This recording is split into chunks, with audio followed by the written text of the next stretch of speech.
Cô gái nọ được sắp xếp sống chung với anh chàng kia. Thế là sếp của anh chàng bảo hai người hãy cưới nhau. Nhưng khi gia đình anh chàng biết chuyện, họ lại không đồng ý với đám cưới này. Bác họ Phùng vừa nói xong rằng anh chàng kia vốn dĩ đến nhà mình để chuẩn bị dự tiệc cưới của họ. Anh ở đâu lại gặp lúc nhà cô Ngọc Giao đến hủy hôn. Mà hai người đó chẳng quen biết gì nhau. Chẳng lẽ chuyện này khó mà giải thích rõ ràng? Ý bác là vì anh chàng kia thích anh chàng nọ, nên mới kiên quyết không muốn cưới anh Đình nhà mình. Tôi hỏi bác nhé, trước khi họ quen nhau, nhà bên kia đã muốn hủy hôn. Lý do là gì vậy? Chỉ là giữa họ có chút hiểu lầm thôi. Tình cảm 3 năm của họ, có hiểu lầm gì mà không thể nói rõ chứ? Cô Ngọc Giao vẫn không chịu tha thứ cho chị Đình. Chuyện đó trong lòng cô ấy vẫn mãi là một nút thắt. Nhưng cũng chỉ vì anh ấy đến đây, rồi thích một người khác. Trời à, tôi thấy nhiều người vô tư rồi, nhưng chưa thấy ai vô tư như bác. Bác nghĩ tôi không biết gì sao? Nếu không phải bác chen vào vay tiền trước khi họ cưới, liệu họ có thất bại trong chuyện cưới xin không? Bác nói xem, sao cứ phải ngay trước khi họ cưới mà vay tiền? Là tôi sai rồi. Nếu biết cô Ngọc Giao để bụng chuyện vay tiền thế này, tôi đã không vay. Nhưng sao tôi nghe nói cô Ngọc Giao đã tìm đến bác, mà bác vẫn chưa trả tiền cho cô ấy? Cô ấy không bảo phải trả, chỉ bảo tôi viết giấy vay nợ thôi. Nói đến đây, tôi bỗng thấy lạ. Nhỉ, sao cô Ngọc Giao không bắt tôi trả tiền, mà chỉ bảo tôi viết giấy vay nợ? Còn nhờ anh Đình ký tên là người bảo đảm nữa. Giờ nghĩ lại, từ khi chuyện này xảy ra, cho đến lúc họ chính thức hủy hôn, cô Ngọc Giao chẳng hề nhắc gì đến chuyện trả tiền. Mai đến khi giấy tờ cưới xin đã xé bỏ, hủy hết mọi thứ, cô ấy mới bắt đầu đòi tiền. Cô Ngọc Giao cố ý làm thế.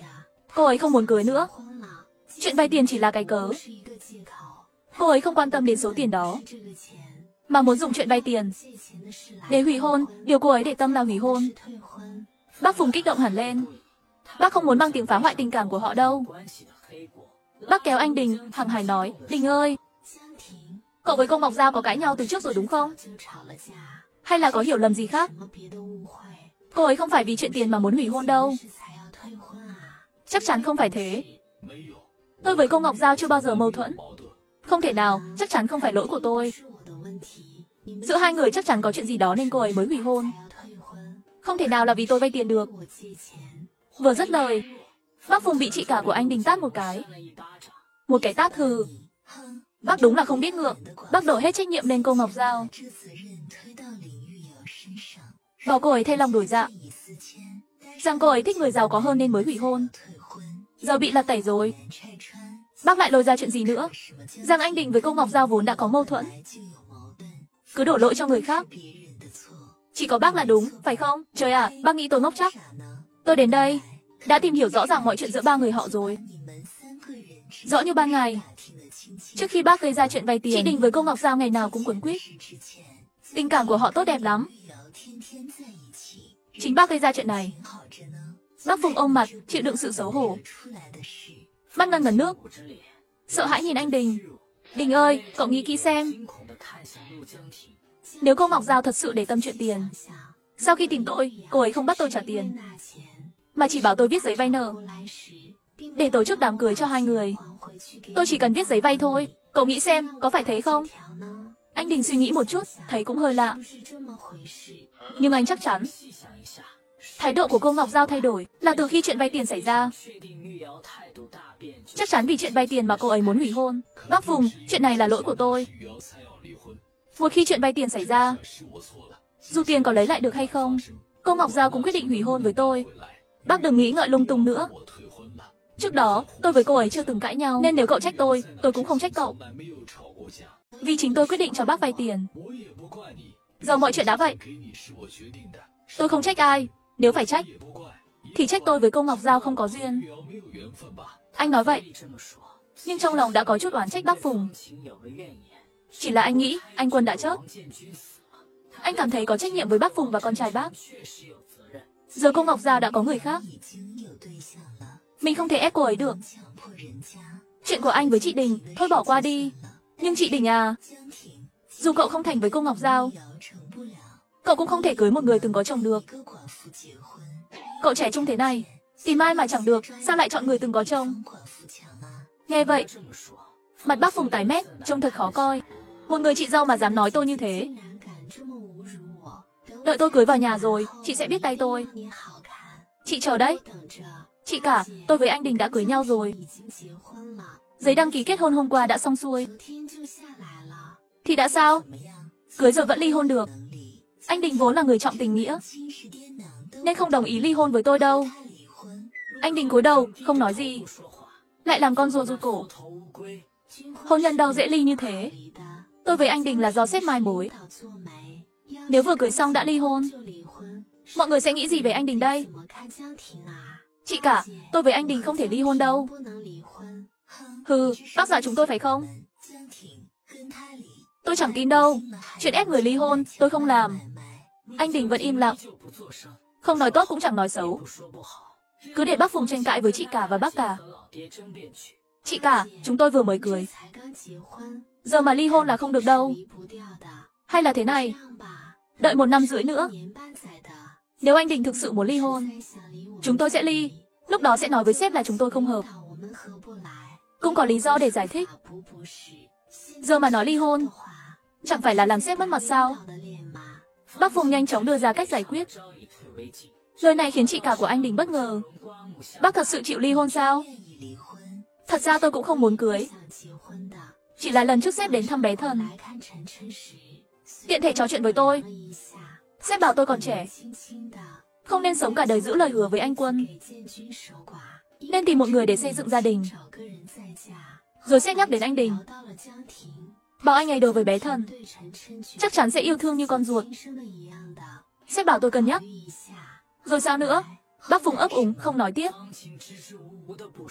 nhưng mắt cứ liếc về phía anh Đình.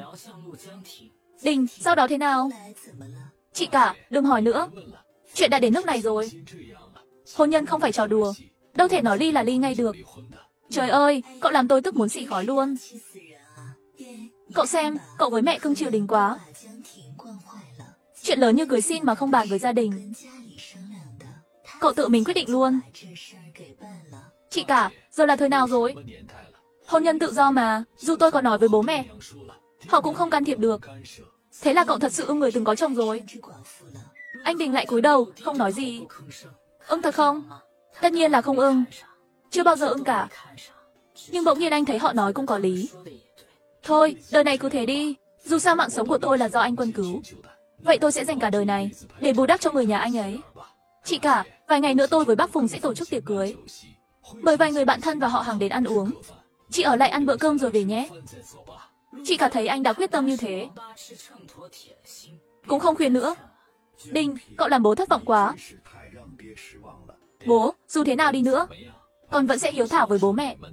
Thôi, thôi, bố cũng già rồi, mặc kệ cậu. Vì cậu thôi. Bố, con xin lỗi bố. Bác Phùng quỳ trước mặt bố anh Đình, không kìm được nước mắt. Đình, cậu vì trọng tình nghĩa mới đi đến bước này. Đình, cậu là một người tốt. Đã cưới nhau rồi thì cứ vậy đi. Tiệc cưới của các con bố không dự đâu. Con mua giúp bố vé, bố về đây. Anh Đình cố mời bố ở lại dự tiệc cưới của mình, nhưng bố cảm thấy xấu hổ vì con trai còn trẻ trung mà lại cưới một người từng có chồng. Chị cả, vài ngày nữa tôi với bác Phùng tổ chức tiệc cưới, mời vài người bạn thân và họ hàng đến ăn uống. Chị ở lại ăn bữa cơm rồi về nhé. Tiệc cưới của các cậu tôi không ăn đâu. Mua vé cho tôi về đây. Thấy thái độ của họ như thế, anh Đình cũng không nói thêm. Anh đưa họ đến nhà nghỉ.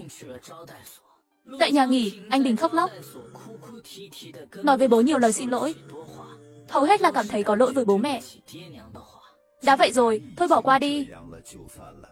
Con sống được với cô ấy thì sống, không được thì 1 năm rưỡi nữa tính tiếp. Con nghe lời bố. Bố, giờ bố mẹ thế nào? Tốt gì nổi, vẫn như cũ thôi. Bố thì được, nhưng mẹ con không ổn. Mắt mẹ càng ngày càng mờ. Thế thì làm sao? Đã đi bệnh viện chưa? Có gì mà khám? Người già rồi, ai cũng thế. Cơ thể xuống cấp. Mắt mẹ mờ, tai kém. Tay chân chậm chạp. Không chữa được đâu. Bệnh viện chỉ lừa tiền, không đáng đi khám. Bố sức khỏe kém, mẹ mắt lại yếu.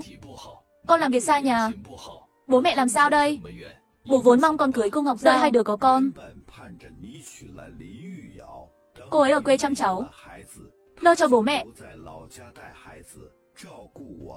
Cô ấy cũng không nỡ xa bố mẹ mình. Nhà hai bên gần nhau, cô ấy có thể chăm sóc cả hai bên. Giờ thì hay rồi, con cưới người từng có chồng. Con nghĩ cô ấy chịu về quê chăm sóc bố mẹ sao? Sao lại không?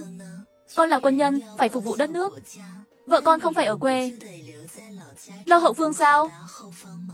Trước đây bác Phùng sống với nhà anh Quân, chẳng phải cũng ở với bố mẹ anh ấy sao? Chị cả nói đúng, bố. Để vài ngày nữa con bàn với bác Phùng xem. Thế cũng được. Dù sao bố mẹ cũng cần con dâu chăm sóc. Nếu bác Phùng chăm chỉ, hiếu thảo, dù là người từng có chồng, lại có con riêng, bố mẹ cũng sẽ cố chấp nhận. Nỗi e này với bố mẹ già yếu